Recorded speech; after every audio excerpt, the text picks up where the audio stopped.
able to go into all of these different aspects and areas, um, and bring these ideas to light in ways that people might not have thought of before. Or I'm kind of just rambling at this point. That was definitely a very Michael Scott moment. I didn't know where that sentence was going, but Fair enough. the essence of what I was meant is there. I think it's important, and I like it more than I dislike I will still disagree, it. personally. Well, you can't disagree with me Just liking it. I can't disagree with you with you liking the mom's inclusion more. Well, Yeah, I can disagree with you liking the mom's inclusion more. Um, I can because I don't like it. yeah, There's the disagreement. Um, the disagreement where I come from is I think that even in fiction stories that there needs to be consistency. Like, and I think that that's a standard that should be held to basically any form of media. I If you're agree. making a story about aliens, they can't be inconsistent aliens. They still have to have something that grounds them. And there's nothing that grounds the mom's entrance for me. Especially because it may come out of nowhere, and let's accept the fact that she comes out of nowhere. She immediately picks up Mairead and begins to spank her for no reason. Sure, her kids lied to her about it, but Mairead herself hasn't done anything to really prove that in her head. Hmm. Like, I don't know. I feel I think if anything, the more justified punishment would have been just ripping the underwear off. Like the mom gives the final like pull to the underwear that finally rips them apart. Like that would have been, I think, a more fitting thing of like a don't talk to me or my kids ever again. But that's the best way I could describe that. But like yeah. I don't think the drawn out spanking is appropriate here. Hmm. I think that if maybe Mairead like was snappy to the mom after she was like, if it wasn't for your bastard kids or something like that, or like if it wasn't for your damn kids, like Hmm. something attacking the kids, which is justified in her head because they gave her an atomic wedgie. But like, there was something antagonizing the kids that proved to the mom that this is the bitch that her kids told her about, then I think it would have been appropriate for the spanking. But it's just there's nothing there. Hmm. Like there's something of like the my panties were over my head, but that's not really like that's not it's not really antagonizing the kids. It's just her presenting evidence and the mom just dismissing it because she can and because it's supposed to fit the fact that Mairead is about to get spanked. Hmm. And I don't like that. I really don't. I like having more grounded stuff. And I'm fine with the mom coming out of fuck all nowhere. The sister came out of fuck all nowhere and it was perfect. Mom does not. The mom does not.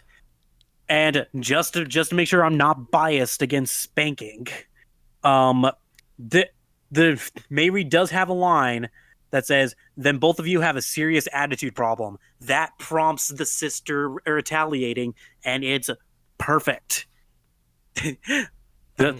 Sad to say, but all the wedgie scenes worked. The spanking scene didn't work, and all that was different was that it was set up better in the wedgie scenes than the spanking scene. I have to completely disagree with that, and I will lay out why I don't think you're correct. I do want to say real quick though, I love that we have such different viewpoints that we can discuss things so from two wildly different perspectives on the story. I love that. But but as we just saw right before the mom comes in, and as I think all of us know in the community, when you get an atomic wedgie and it sticks to your forehead, your head's pulled back. You're kind of staring at the ceiling or the sky or whatever.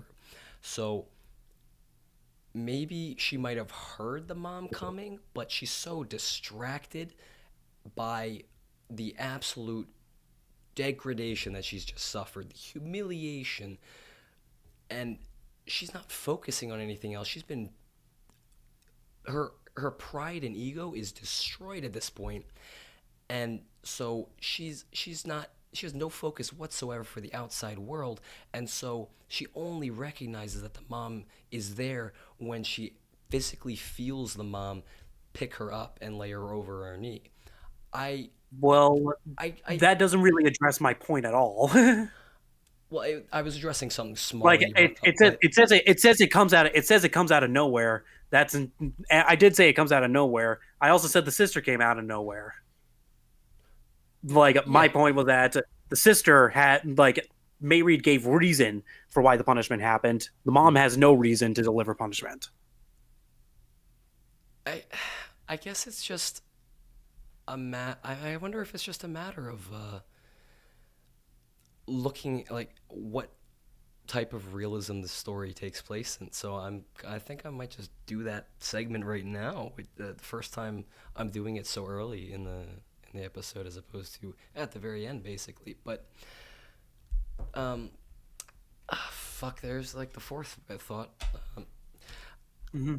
let's see. So I guess I don't really have a problem with the okay, I remembered what it was. I remember what it was through all that sputtering.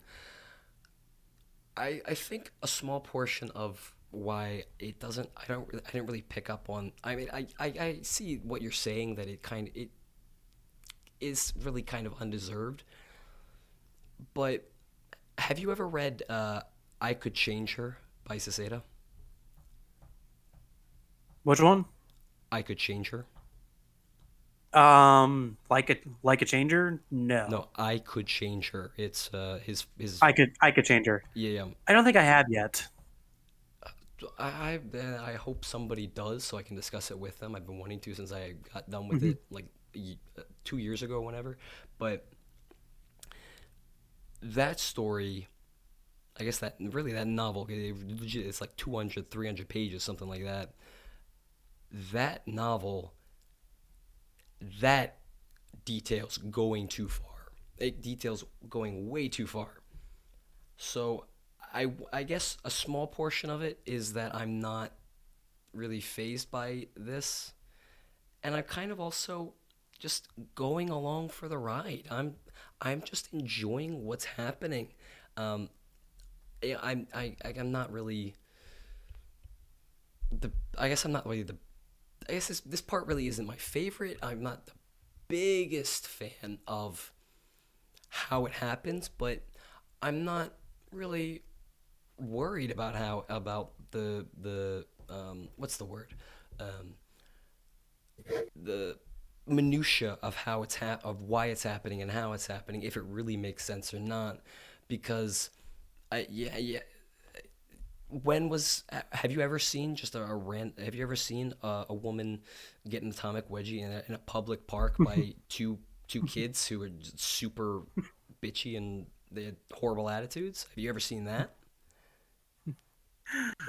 It's unrealistic, yes, but I think for me, unrealistic realism is a real it is a very true thing Hmm. that no matter how unrealistic your story may be, and this is especially true for us in the fetish community, no matter how unrealistic it may be, I think that grounding it in something that we can relate to is important. I think it Mm-hmm. relates to you. It probably just doesn't relate to me. I'm intensely character focused. If a character is a dick for the sake of being a dick, then I can't really follow through with them because I don't want to be with that character. I don't even want to see their journey because Hmm. I've seen everything that they've done. I've seen everything that they offer. They're a dick. Okay, they're a dick. I don't care anymore. Yeah. And that's my personal thing of whenever I see characters like that. It's I want to see more depth in dickish characters, or Mm-hmm. well, any character at least. But like, Do you if want a it to maybe character not is an one note? asshole just for the case, yeah, it's like in a video game where you fight the final boss, and this boss has been someone you've been with the entire game, and then right as you kill them, the real final boss shows up, and it's the puppet master that's been controlling the whole time, and you're like, where the hell did this come from? I don't care about this guy. That is actually there's a story just like that called Excommunicado, the first story I ever talked about on this podcast. That's exactly what happens at the very end. So that's kind of funny that you bring that up. But anyway, But yeah, like the mom is the last thing that I said I disliked about the story, just because I felt like it came out of nowhere with no good reason that I could follow along with. and it just didn't work for me. I definitely agree. It came out of nowhere for really no good reason. Um, but like I've said, I think I'm just this is the story that I'm just enjoying rather than trying to make sense of. Because it honestly it can get a little tiring to constantly look for that below the surface stuff that's not everybody's going to pick up on, and especially given the length of the story, I think it's pretty okay. I guess we have very different opinions on it, but I think it's pretty okay that Yeah, the I have my stuff I Tara's love. I have my stuff I like. I have some stuff I definitely don't like. yeah. And I think that's fair enough. When you're critiquing a story, you got to have all three at least once. A I, story can't be all bad and a story can't be all good. There's got to be stuff that you can improve on or tone down a little have bit. you ever heard me talk about Lucy and Daniela? That is only good. Yep. There's nothing bad about it. And I this is nobody's ever took me up on the offer, but the offer still stands and it will always stand. Try and come up with anything that you can think is bad with the story or wrong with it or doesn't make sense, and I'll show you why you're wrong. Let me reread it then, and I'll get back to Please do. you. But so I think that we've basically talked about everything with part one that I've wanted to talk about. Hmm. I actually have Because, some pretty deep stuff to go into. Uh, well, do you want to go into that, or should we just finish this off with part two, well, or at least go into part two and then finish off with the deep stuff?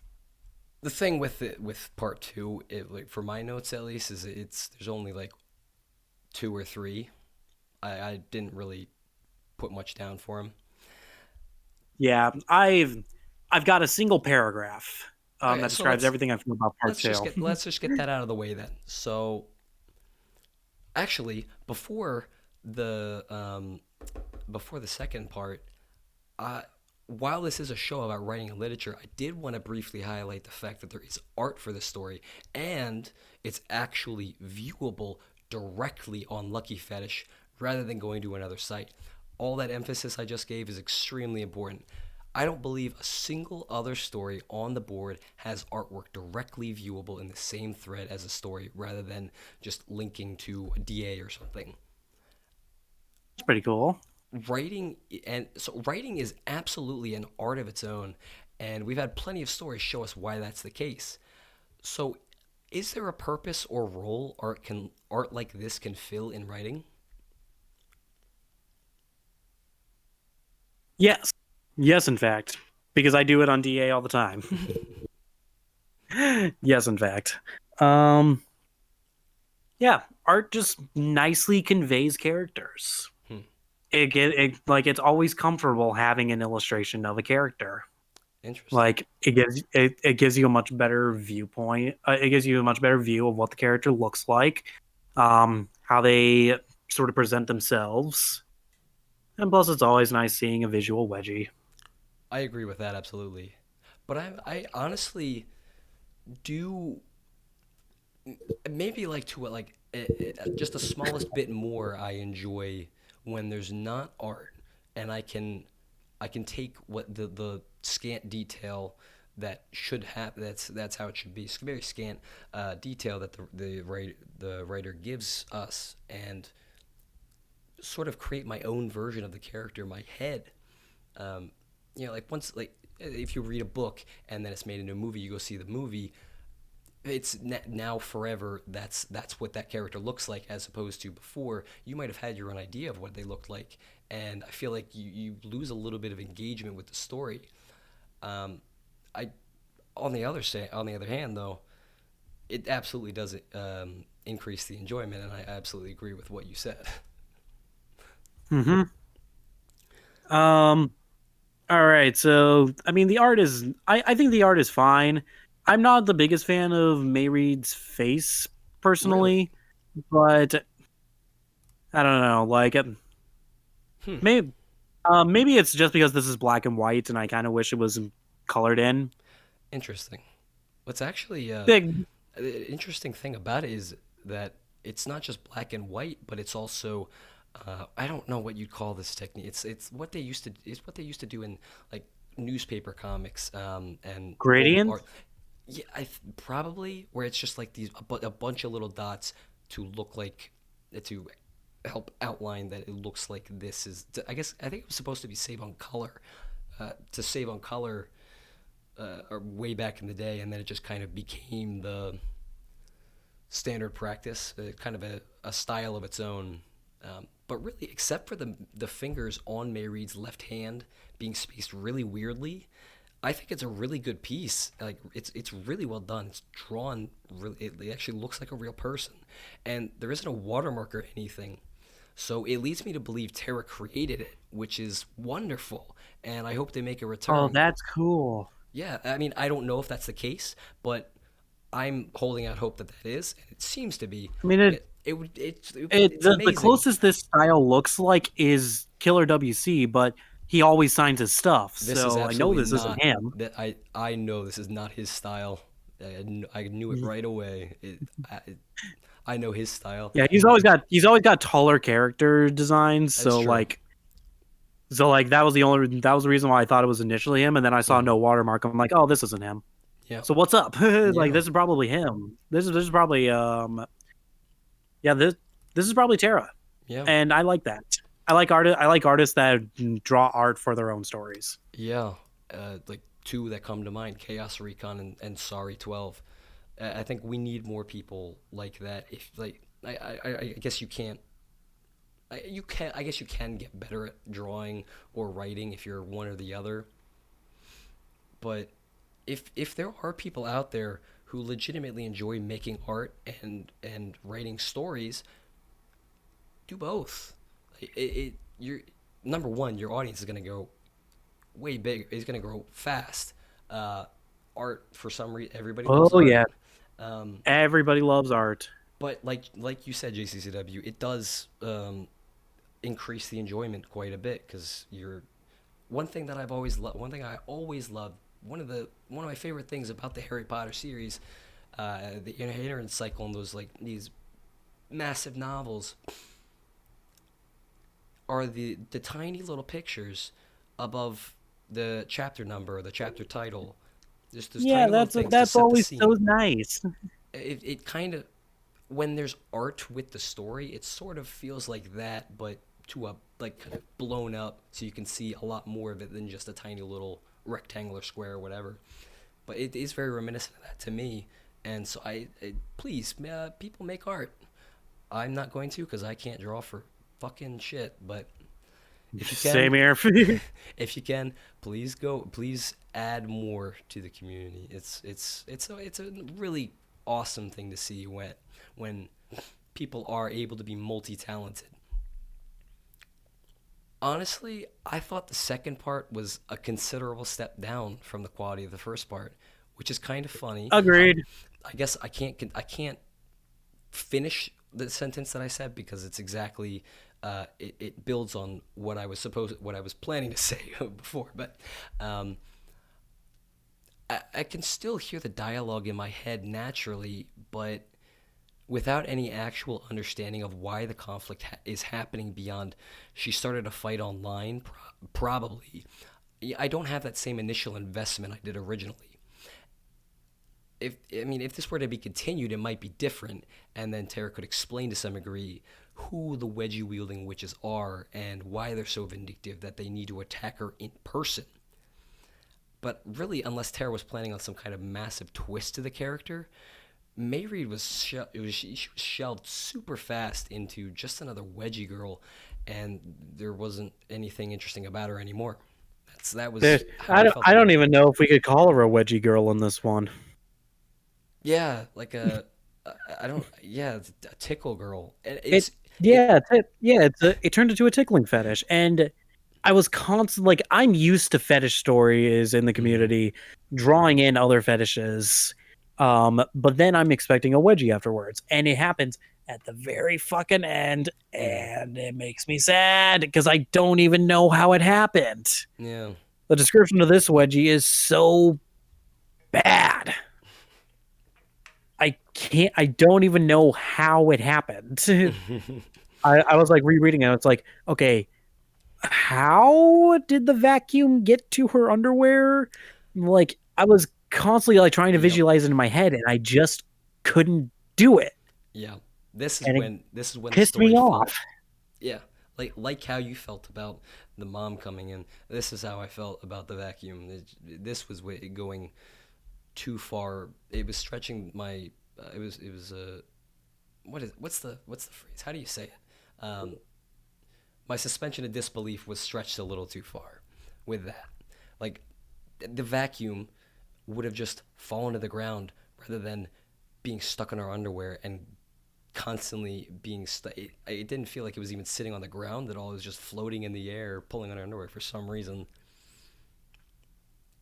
It was very contrived. Yeah, it absolutely felt more like Tara was. Yeah, I'm. This is. I could be entirely wrong, but it absolutely felt more like Tara wanted to write a story about a girl being tickled, and then she remembered, oh, right at the end, oh shit, I don't know where else to. You're posting this to girls getting wedgies. I gotta throw something into. I gotta give them a bone. Here you go, you dogs. Yeah, and you know, like that. Like the problem with the vacuum is that it is just hella not stimulating for my senses.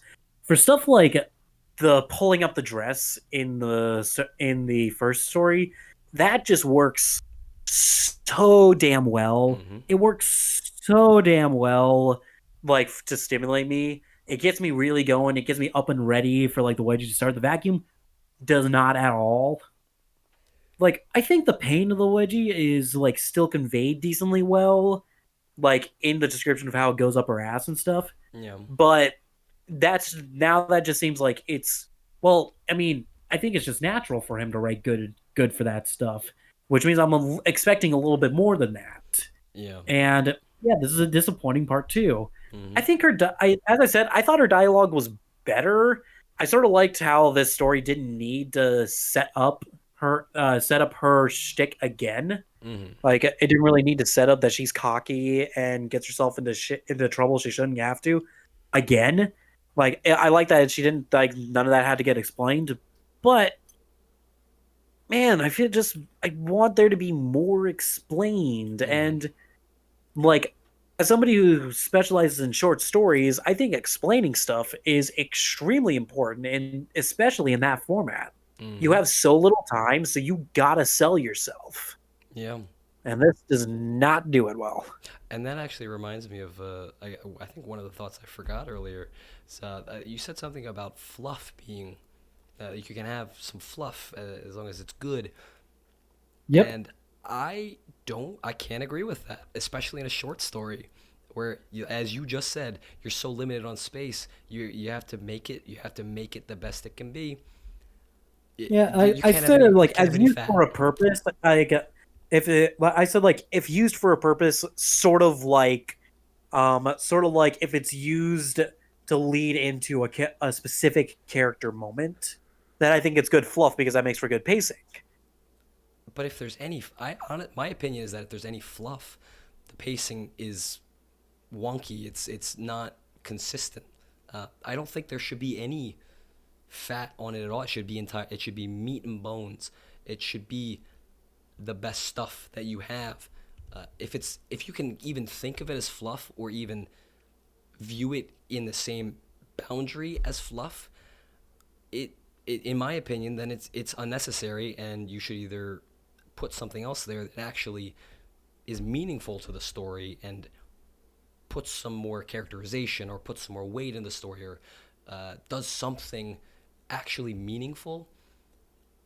I, you should do that instead of, or you just entirely cut the section out because then it's sort of I kind of see it in the same way as putting in parentheses um, in stories or essays or whatever, and the mindset behind it is sort of if you are putting something in parentheses, it should only really be. stuff that doesn't really. I'm having a hard time exactly saying what I want to say, but It's stuff like citations. well, It should be not even saved for citations. your extra stuff. I'm saying like whole sentences that are part of the story, but in uh, um, parentheses. Uh, if they're in parentheses, then it generally should be um, stuff that if you didn't if you completely skipped those parentheses, you would still perfectly understand what was happening. And so, if you can skip something in the story, you should just take it out. There's no reason. If it's not actually adding anything, you should just take it out. That's my opinion. Well, I think the opinion is worded differently Yes. than what you said. It's more if it's fluff at all, it needs to be cut. And I Yes. understand the reasoning why, which is why I'll say I respectfully disagree Mhm. because I do understand it. I just don't agree with it. Yeah, and that's perfectly fine. Like Yeah. that's very respectable, um, and that's what makes all of these mediums for creativity so wonderful. Is that there really isn't a right answer. Everybody can be doing their own thing, and there's nothing wrong with one specific way of doing it. Um, that's so it's I think it's a wonderful thing. And I think this leads us into that deep stuff that you wanted to ask about. Yes, and so just to reiterate what I said earlier, just to refresh people's minds, um, the when the mom comes in, I think on the one hand it's too jarring because I am all for the grounded, gritty, ultra realism, but on the other, it absolutely feels like a love letter and an homage to the classic style of writing, where people were at their freest, um, and so in that vein, it's super interesting from my perspective to then look at how we seem to give the most praise to stories that place the most restrictions and limitations on themselves rather than the ones that are completely wild and free, going every which way with reckless abandon, going exploring crazy ideas and doing wild experimentation. It we seem to gravitate towards those stories that almost box themselves into a very rigid and inflexible set of rules, and this is how it has to be. So, I guess on that note, how do you view boundaries and rules in stories? Are they important? You think they hold stories back? Do you think they hold stories back from true greatness? I think they make stories better in the long run Mm, because I think the classics have their place as classic, but it's sort of like animation where you look back at sort of the 2D animators of 1930s and it you see that the pacing isn't exactly, perfect. It's very slow, which makes sense because of just the technology of the days and how long it took to animate. Where you look at a 2D film like Aladdin or Beauty and the Beast, where the pacing is much better. It's a natural evolution. And that's because they eventually developed rules for how their animation is supposed to work. mm, What makes for good drawings and good animation and good timing. mm, And I think that those rules are important. I think that mm. they do serve to make something better, and the classics can still serve as the classics, Yeah. a remembrance of what we used to be like. Mm, I think Amy Wedging is the best example of what we used to be like. It's like 2 minute read stories, but they were all, at least for me, when I first read them years and years ago, I loved them. mm, I always I was enamored by them. That got me into the fetish and introduced me to the idea of fetish stories. mm, And I think that they have their place as a short, here's a character, here's another character, that we have an obvious bully, an obvious victim, and there's a wedgie. mm. Like, I think it just, like, there's stuff like that that just works. But as we grow and evolve, we start to have rules like we expect that the grammar is good. We expect that character motivations make sense. Hmm. We expect that there's a backstory, or at least there's at least immediate understanding of what this character is all about. Hmm. And I think that that's fair for wedgie stories. And I Absolutely. don't think that it's unfair for new writers to sort of see that, because Tara is a new writer, first story, and look at all of the stuff that he included, Hmm. and that works as a modern story that still like adheres to the classics in some ways, in the sense that it's a very quick story. Hmm. Yeah. Like I think that the boundaries of writing is a necessary thing to make for good writing, and that it's still not a bad thing to always go back to the classics. Every English major still needs to go back and read Shakespeare just for everything that he taught, not for how Yeah. he wrote, but for what he did when he wrote. Well, actually, there's a very, very short sidebar. My favorite word of all time is one that Shakespeare made up. It's Yep. honorific abilitatis. Yeah, that's a good one. That's a Yep. good one. Yep. Um, Some of my it's favorite lines in all of literature all come from Shakespeare. yeah. What, you egg? Yes. Yeah. Um,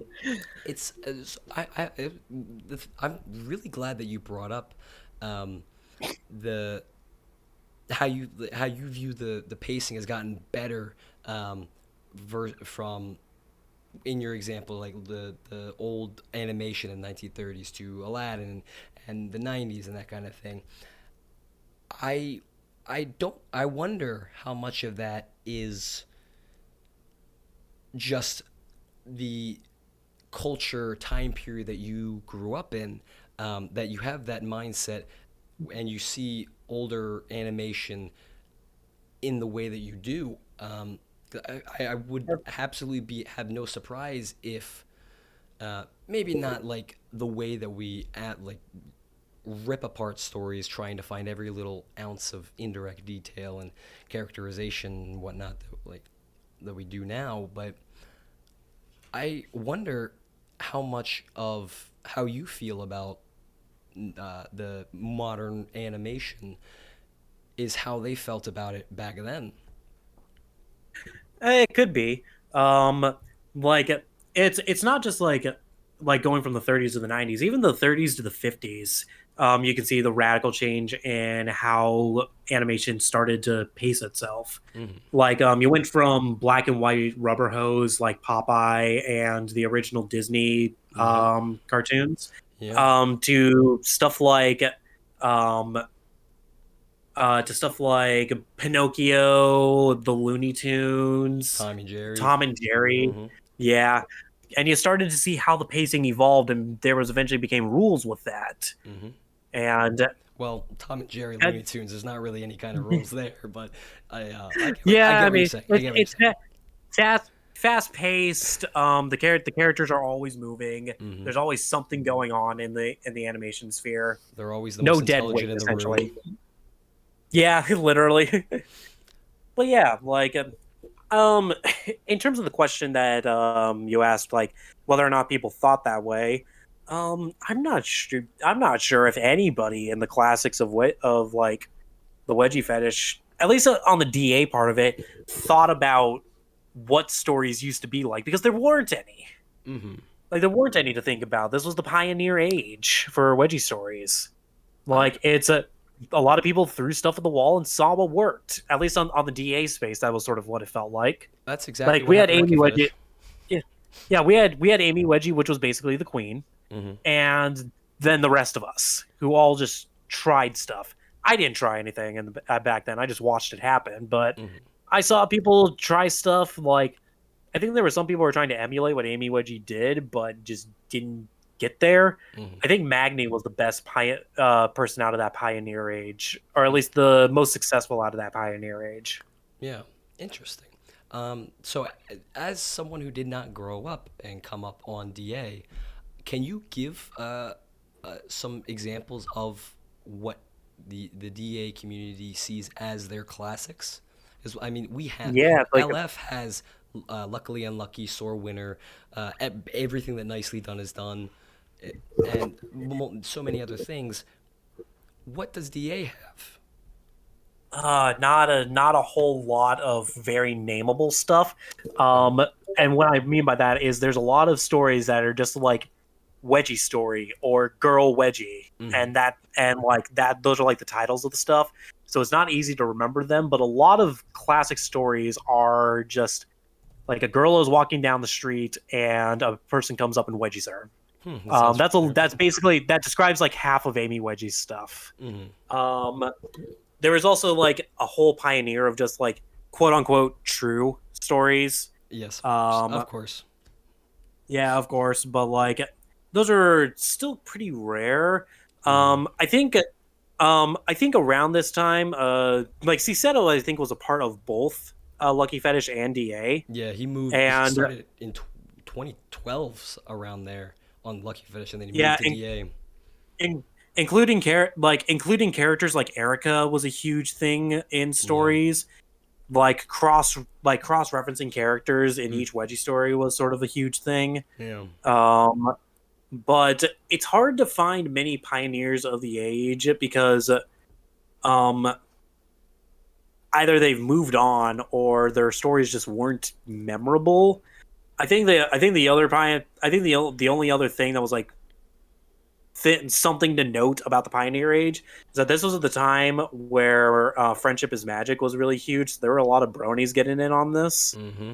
Mm-hmm. and yep. So like that was a thing. So like that was a thing for Okay. a bit, but aside from that, like original stories, like what was on Lucky Fetish with humans was rare. It was really rare, Mm-hmm.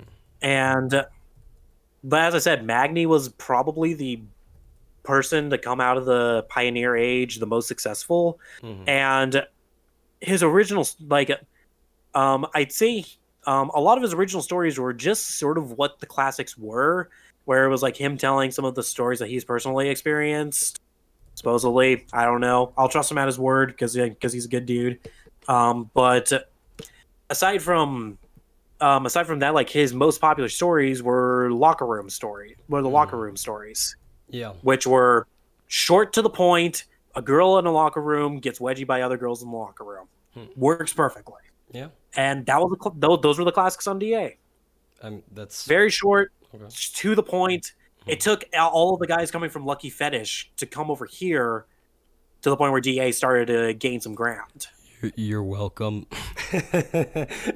Thank you. Yeah, I was so honestly, if Amy Wedgie was the queen, so to speak, of DA, then Saseda absolutely became the king, Oh, and still 100%. reigns.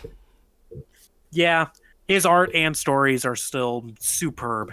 Yeah, Superb. it's you could throw a story at me by him without saying it's by you completely erase any mark that indicates he did it. I'd automatically know he stands out automatically, and you you're so lucky to have gotten the good version of him. Um, he had to learn a lot of stuff on Lucky Fetish. So Gotcha. Interesting. actually, that brings to mind. Have you gone through Lucky Fetish at all and Um, checked not out? through a not through a whole bunch of it. I've searched up a couple fictional stories. There's a really good one that I liked called the Classroom Wedgie, Mm-hmm. where it involved that bully and then that one girl who didn't feel anything when she got a wedgie. Mm-hmm. Um, and I really enjoyed that, and I really wish it continued. It stopped at like part 5, and I'm like, damn, right when it was getting good. Welcome to our pain. This is the pain we had Yeah, every single day. This is Lucky Fetish is where stories went to die. sadness. Yeah, yeah. Honestly, it's Except for Hans Gutherson. yes. He he will write a 32-part story and give no fucks. Yeah, in 2 months. Yeah, He's a a he, monster. yeah. He's the tickle monster. He's amazing. Um, It's so I'm that makes me happy though that you're actually going back. You're actually starting to get something because I recognize you could bring up any of the stories, I would know what they are. Um, Yeah. so I I've a lot of the stories those seem very familiar to me, and that's because they were written by undercase letter Wedgie. mm-hmm. Yeah, it took me Yeah, a so while. I find a lot of familiar stories on there, but yeah, like there's a few standout, like the classroom one that I love. Go back. I want to keep reading it more though. Yeah, keep. Well, you'll have to hope and pray someday that the guy comes back, but they won't. They won't. You'll have to live with knowing that they never will. The story will never be finished. Just like a show that you absolutely love. Like I have Tower Prep on Cartoon Network, a live action show. It was so good, and it was Never coming discontinued after back. one season. Never will happen again, and I have to live with that pain forever.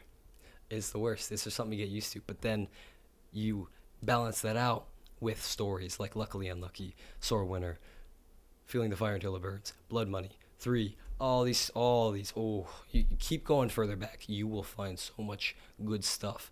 You'll understand. I think you'll really appreciate a lot of the things that people were doing back then. Mhm. But I'd love to hear. It's really cool to hear a the sort of the go tos, I suppose, the go to creators on a platform that I almost unwillingly joined. Yeah, basically. It's very fascinating to hear, and I maybe at some point I will do just some kind of conversation, discussion, breakdown of DA as a whole, but that's a huge thing. So for another day. But to so Yeah. I think rules are necessary for a story so it has cohesion, consistency, and flow. And it's pretty hard, damn hard to write something with no rules and it's super abstract. So the balance I've come to love is moments of pure thought and emotion in the context of a restrained story. And I don't mean restrained as if the writer's holding themselves back from doing something they'd like to in this scene. And for you, AP, I'm not me. I don't mean that. But I mean having that dichotomy that, yeah, my voice is really messing me up. I can't say words properly. It's rather having that dichotomy. It makes it so much easier to appreciate and understand what the person is trying to go for. For something about that gets their ideas into my head way better than any other.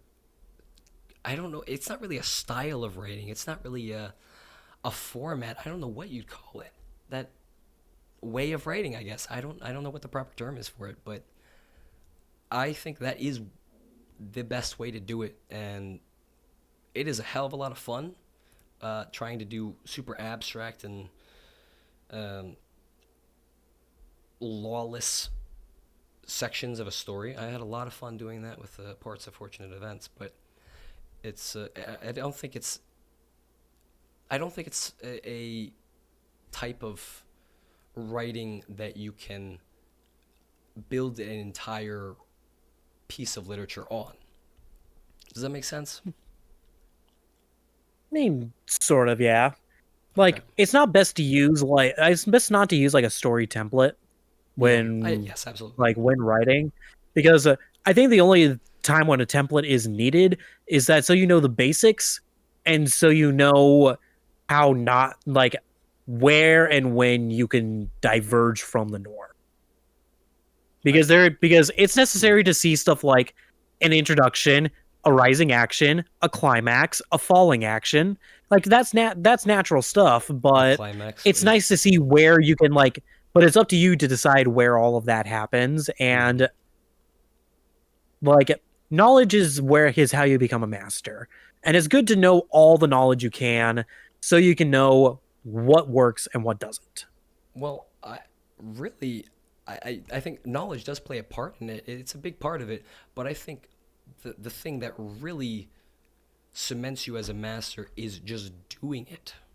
that putting in the time and effort, actually getting it out there, just doesn't matter how good or bad it is. You write actually writing, I think, is what makes you the master.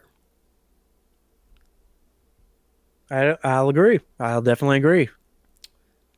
Yeah, I personally, the most enjoyment I've gotten out of writing for this community has been the most abstract and unrestrained pieces I've done, but I'm not sure how well received they've been compared to others. And that's fine with me. I know what people are here for. So, but I also want to do my own thing. I'm going to make my own, I'm going to make whatever I feel like making. And so that's a good, it's a good mindset to have, I think, for any aspiring creators. Here's the old man coming telling you how to do it, but I think it's the best way to go about creating anything, anywhere, is to make the content that you want to consume, and the people, the audience that you want will inevitably find you.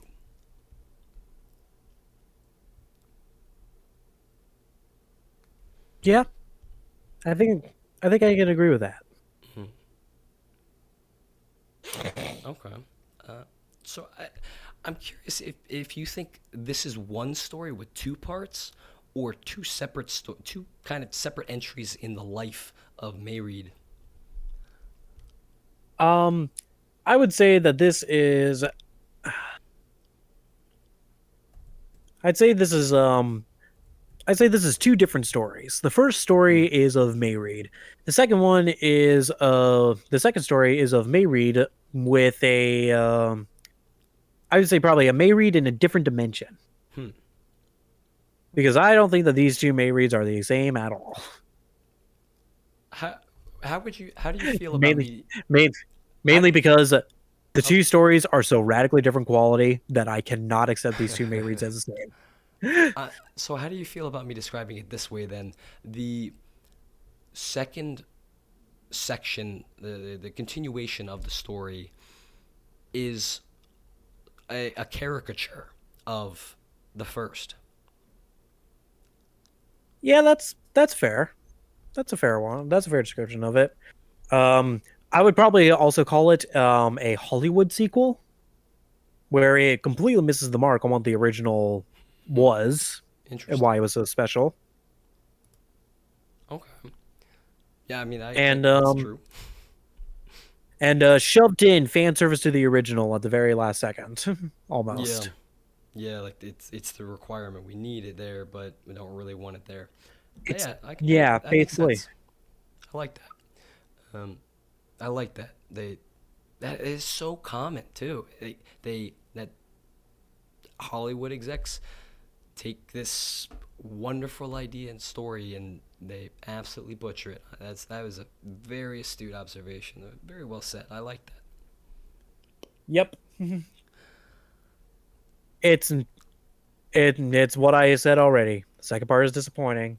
The Hmm. first part, I've grown some stronger criticisms of it, but I still love it. It's still a Yeah, great story. it I'm is. still gonna reread it. Yeah, as I said in the very beginning, it is a criminally unknown gem in this community. Not even a Yep. thousand views. Like, what are we doing? This is a Yeah, story that deserves more we should recognition. bump up the views ourselves. It did I go just up. keep It went up it went up 5 views since last I checked, but that's ooh.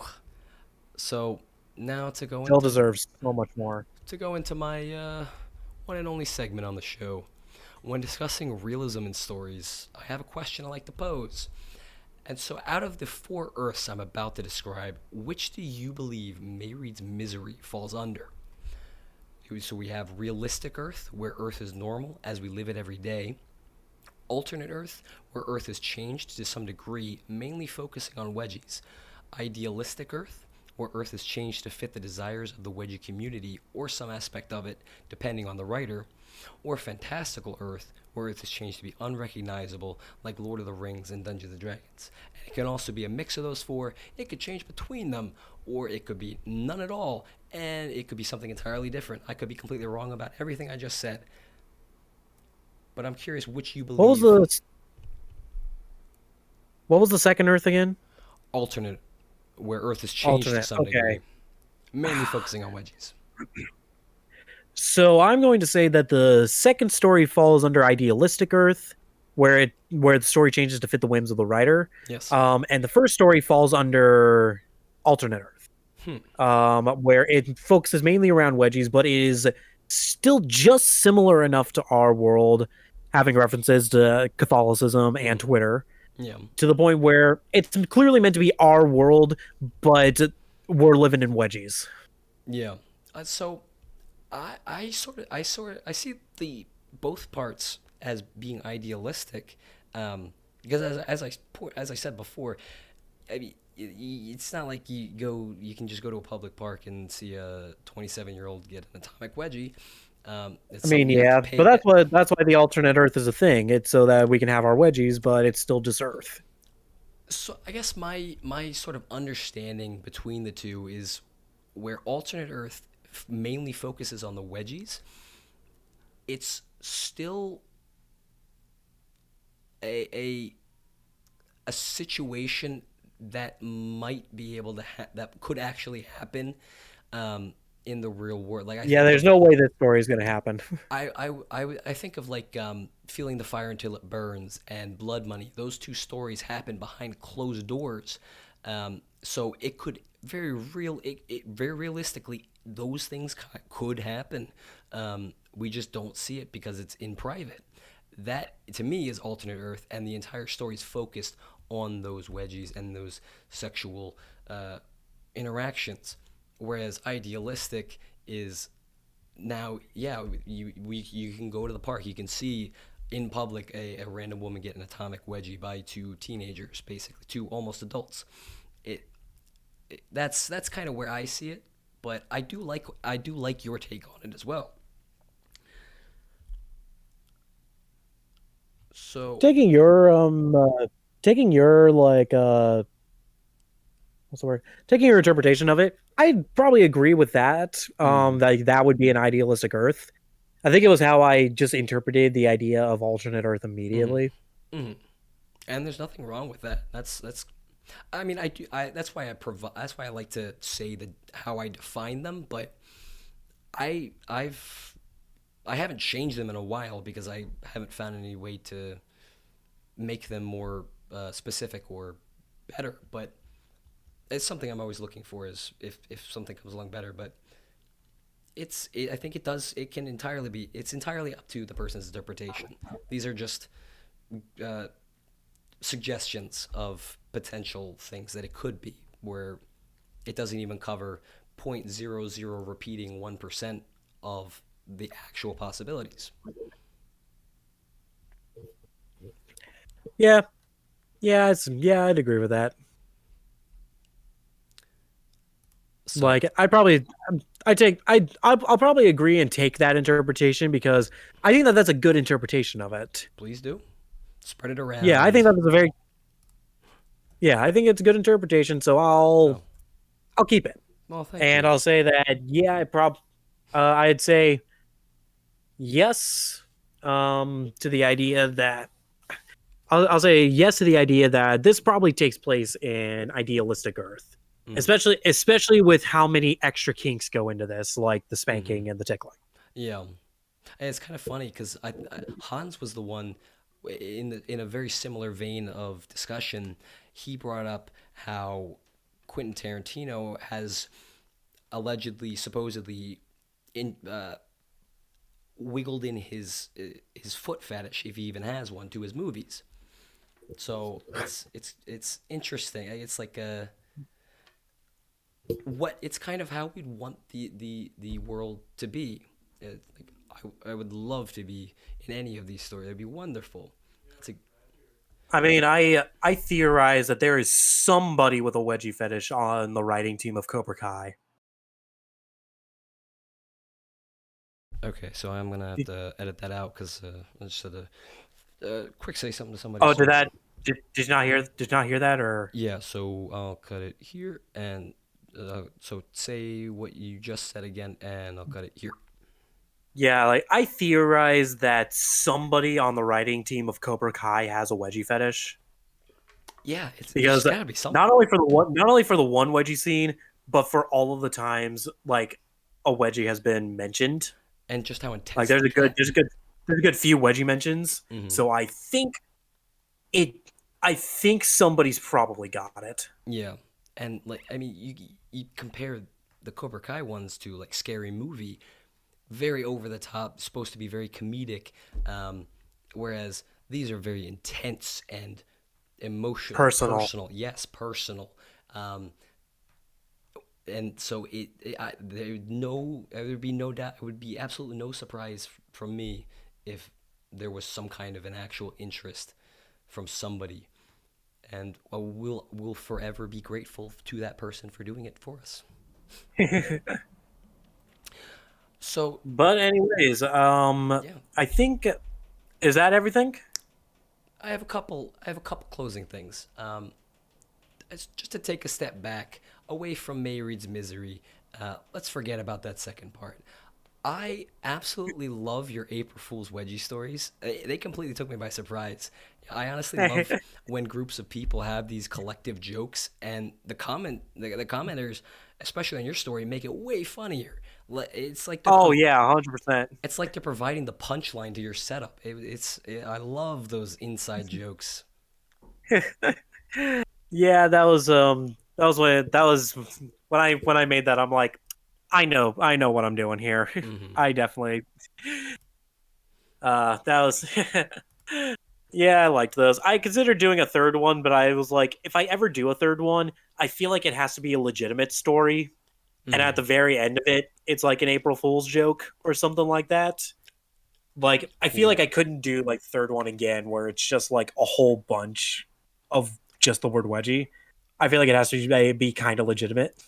So what you could do with that then is do a huge chunk of it as just the word wedgie and make it so that you can't really see, uh, and then way down below where you can see where it is, then you put an actual story, and then directly under that you sandwich it more. Maybe I'll write the story, but like the start of each paragraph is going to spell out "never gonna give you up." Yeah, that'd be great. So something I never really thought about before is what your DA username means. Is it actually an acronym? Yes, yes, it is. Okay. Is it something you can share with us, or is that not is that not Think something? think YWNR. So it doesn't have any actual meaning. That's what I take away from YWNR. Okay. No, we're still thinking of the meaning to this day.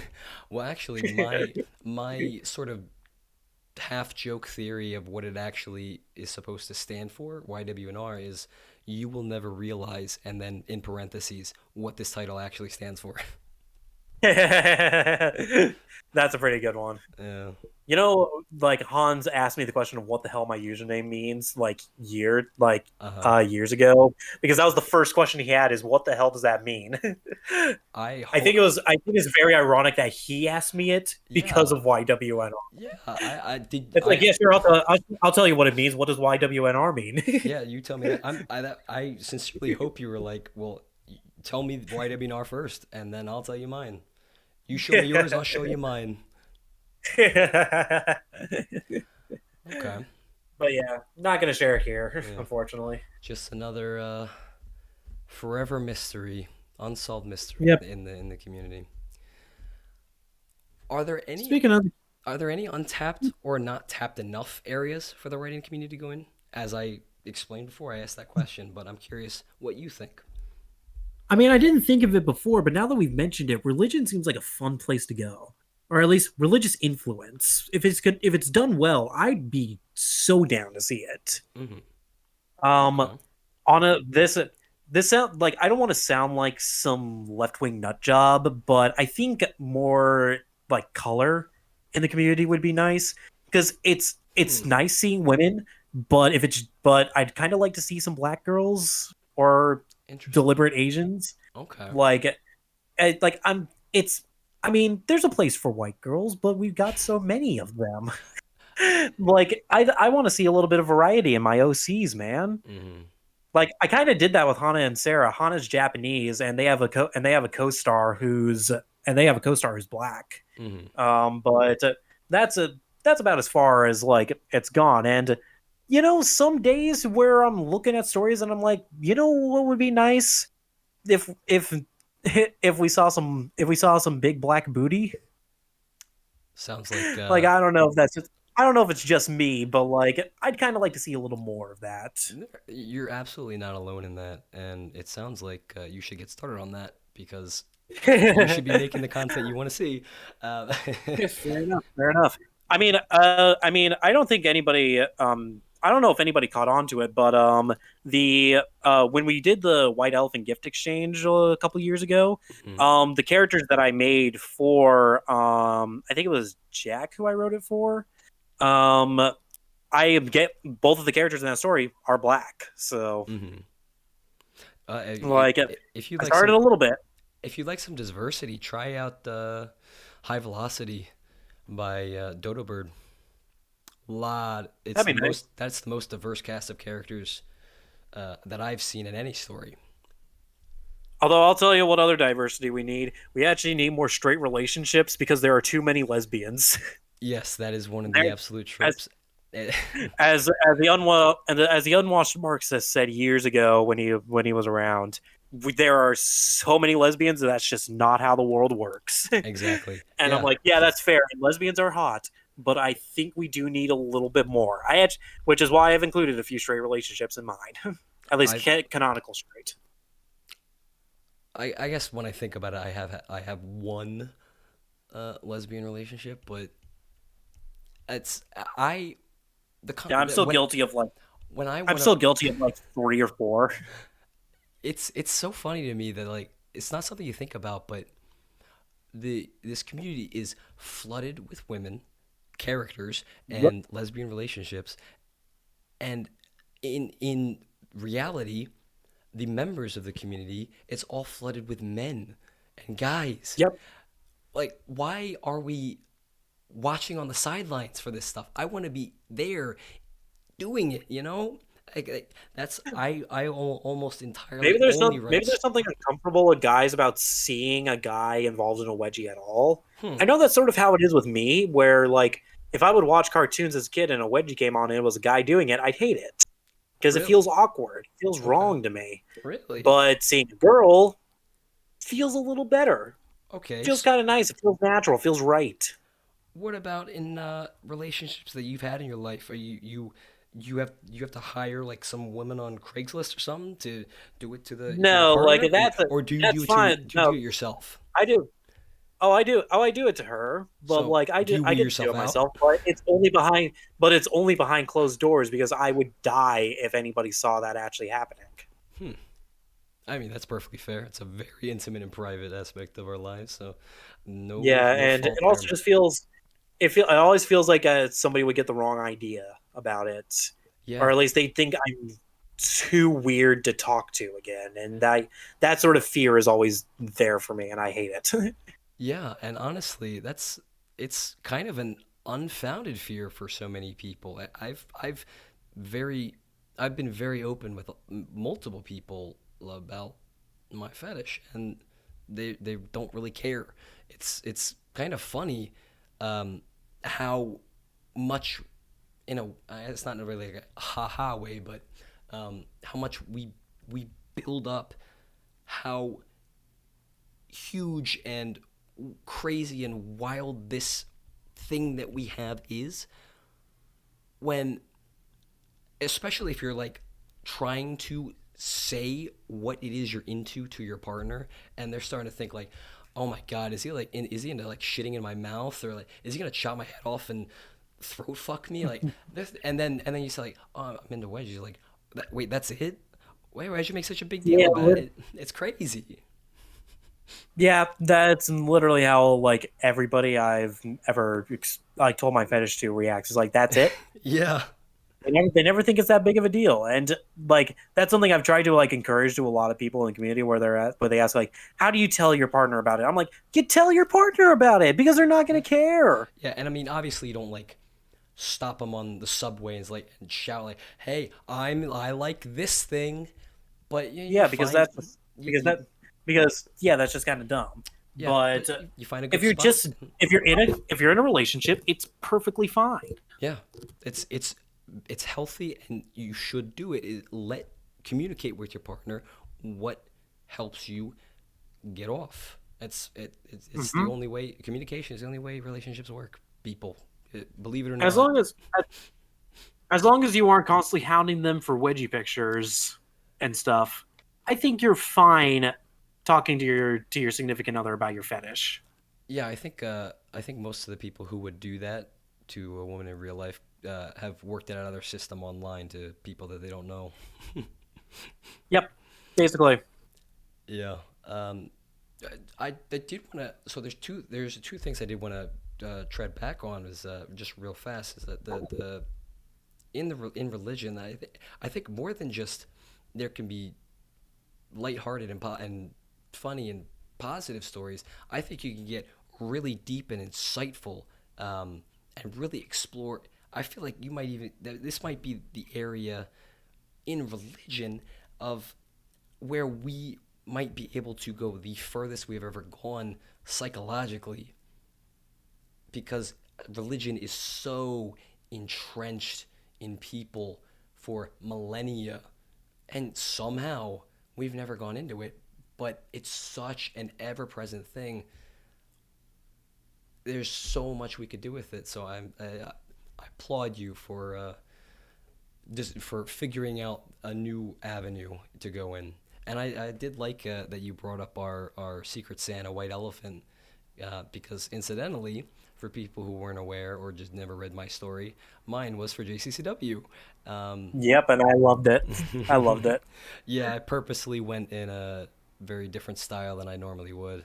So, but it was fun to write. So, and maybe one day I will eventually get around to writing those two characters again, but I got plans out the ass. So, Yep. but yeah, that's all I wanted to hit on with that. So I believe you've talked about this to some degree before. Can you speak on the story that first did it for you? You know what I mean, like the one that really made writing feel possible to you. Um. Oh, gosh dang it! I can't remember the name. Oh Oh, I man. know who wrote it. So give me a second to look him up. Okay. Describe Um. He's a man that we've been talking about for a bit. it. Describe the story, not the person. I know which one you're gonna. I um. know what one you're gonna talk about. Teacher wedgie fight. No, it's actually not Teacher Wedgie Fight. That was one that like gave Really? me the idea that like a continuous story was possible, but it was a different story. Wedgie Love, Oh Wedgie yeah. Love. That was my first that like Wow. not only is writing possible, writing about how I feel about this fetish is possible. Mm-hmm. And that's what prompted me to start diving into characters. Very nice. Like after my first few stories, which I don't prefer talking about, Of course. um, I started I started actually creating characters and I started writing them, and I wanted to use them to explore how I feel about my fetish. Mm. And fuck me, I it love that. works. I really love And that. I love it. Yeah. And Like I think my first real story that I delved into my fetish with was the 1 day story. mm, Um where um to write him you have to write your story in 1 day, and that's it. You get judged on it. And I won. It was just a girl who felt ashamed that she had a wedgie fetish, her and she had a partner who gave her a wedgie 1 day, and it she loved it, but she hated that she loved it, so she ran to the bathroom, and her partner reassured her that no, it's okay that you like this. In fact, I'll indulge in it with you. And they give each other wedgies, and story ends. And that's the first time that I fully got to appreciate that. hmm. It's like what I desired was a partner that made me feel comfortable with this fetish. Mm-hmm. Yeah, and that right there shows the difference in the ideas that you and I are looking to explore.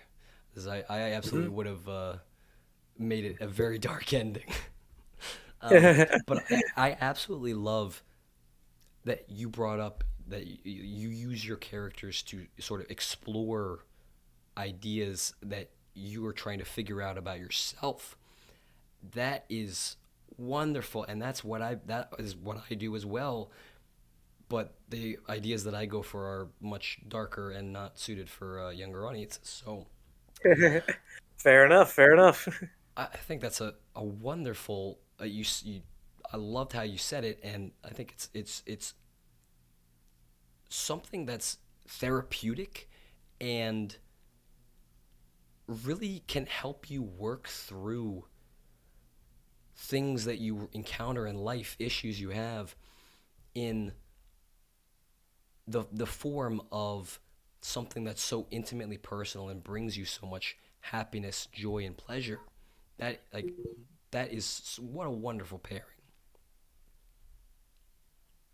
Some of my best stories were the ones where I took a character and I really wanted to explore an aspect of the fetish, and I think that made for some of my best stories. Hmm. Yeah, and so something that I'm curious, since Hans Gutherson very clearly is the inspiration, the OG inspiration for you. I'm curious how you feel about this sort of.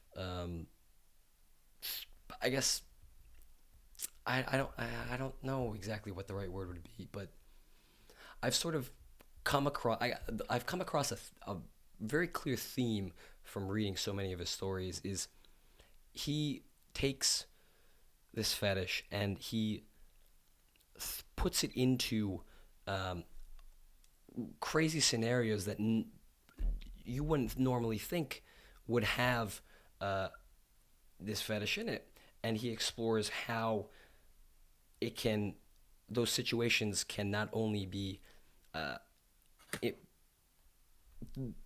not let me think. He explores how they can't how not only they'll be just the exact same as before, but with something we all really enjoy, but how they can honestly be better. How do you feel about that? I mean, yeah, for his more fantastical stories, that's definitely the case for him. Taking like grounded characters and putting them into unrealistic situations is sort of his MO when it comes to writing. Um, I think I also, but I think for a lot of his like realistic stories, like Teacher Wedgie Fight and Wedgie Love, I think that his specialty is being able to liken all of his feelings for the fetish and put them into a story like Mm-hmm. well, Mm-hmm. and like it's almost like when I read like Wedgie Love, I'm reading what Hans himself feels about this fetish, Yeah. about I why he feels the way he does. I do want to I want to make sure that we're on the same page with with how I described it.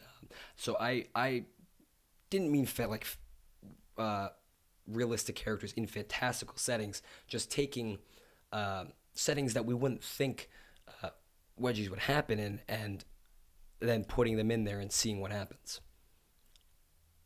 I mean, sort of. Right. Um, I'd say like the situations themselves are still like fairly realistic. Yeah, and I that's Like what I mean. a They're still. like in Wedgie Love, a man getting caught with wedgie porn on his computer. Hmm. I think that is a very realistic situation that could happen. It has happened. Teacher wedgie fight with like teachers that like are just hanging around, and then there's a wedgie that's involved. Definitely more alternate Earth in that situation, but still grounded enough in reality that's like it's like it still fits. It still works. I mean, yeah, I definitely agree, but there's a little bit of disagreement as well to go along with it, where two teachers who are best friends since, as Hans put it, teacher school. Um, Yeah. they both have the fetish. They both feel exactly the same way as that how the fear that they have of revealing it to other people is very real. But the fact that two two people who are best friends and work directly next to each other and really find each other attractive somehow, um, it might be able to happen, but I don't necessarily consider that the most realistic thing.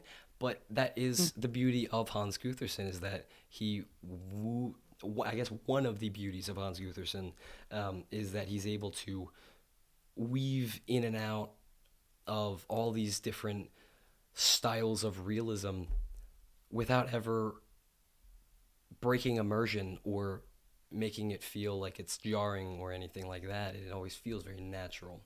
Um, but I agree with that. I guess in the interest of not keeping, I don't want to hold you up too long, but also I'm sure Hans is embarrassed by us talking so highly about him. Really, I guess Of course.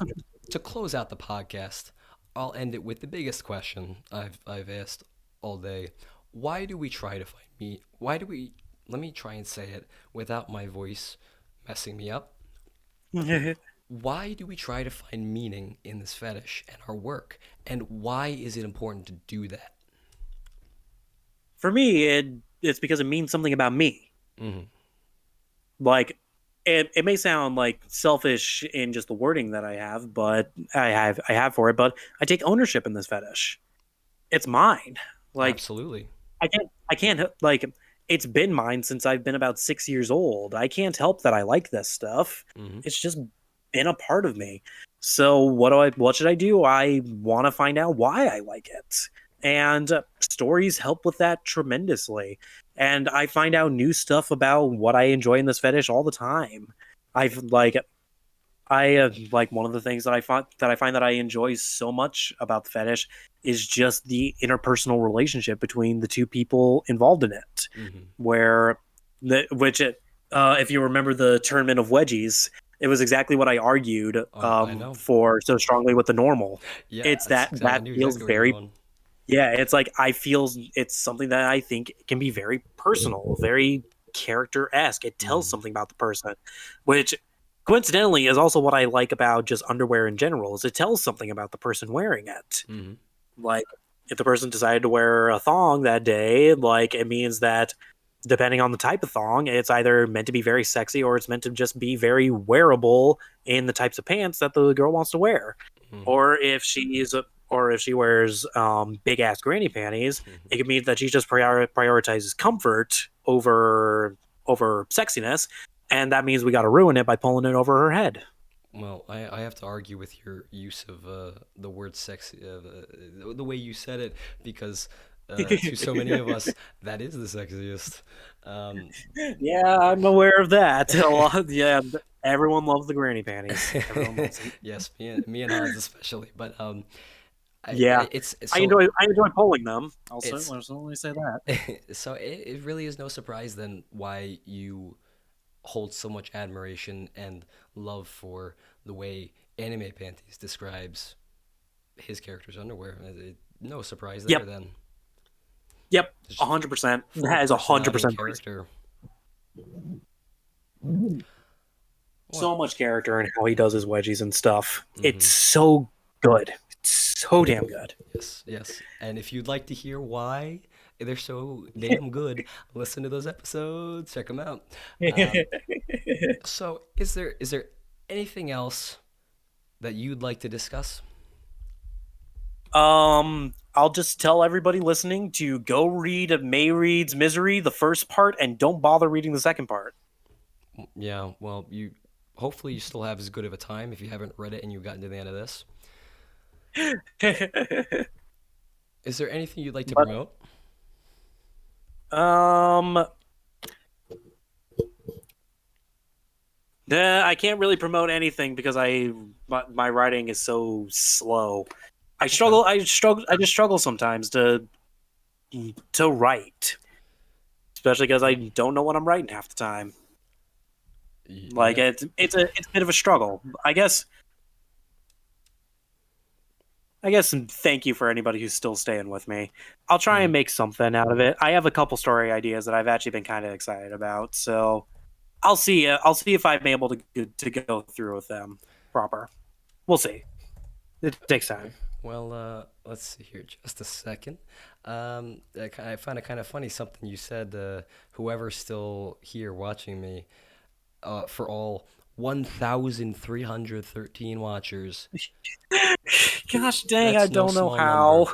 how. Um, I probably, really don't know how. probably the smallest factor of it is that you included the word wedgie in the titles of your stories, but the writing, Yep. the quality of the writing and the characterization that very easily comes across without you shoving it down our throats. It's you Yep. you are talent. You have the talent, and people recognize it. That's what it is. All right. All right. So I Yeah. like that. I like Thank you, that. man. And Absolutely. again, thank you for having me. Thank you for having me on. This was Yeah. very nice. Yeah. There's that. That's another very long but very thought-provoking conversation between JCCW and myself, and I have only I have nothing but positive things to say about our conversation here today. Thank you so much for coming on. Thank you very much, man. This was awesome. Yeah, you'll have to come back very soon. Definitely. So, if there are any topics, stories, ideas, etc., you'd like to hear me discuss, or if you'd like to come on for an episode, leave me a comment or send me a message on DeviantArt or Lucky Fetish as New Fedora. Thank you for listening, and I'll see you on the next episode of the Best Book Club. And I know this is a bit of a different for the outro, but thank you for fighting through my hoarse voice with me.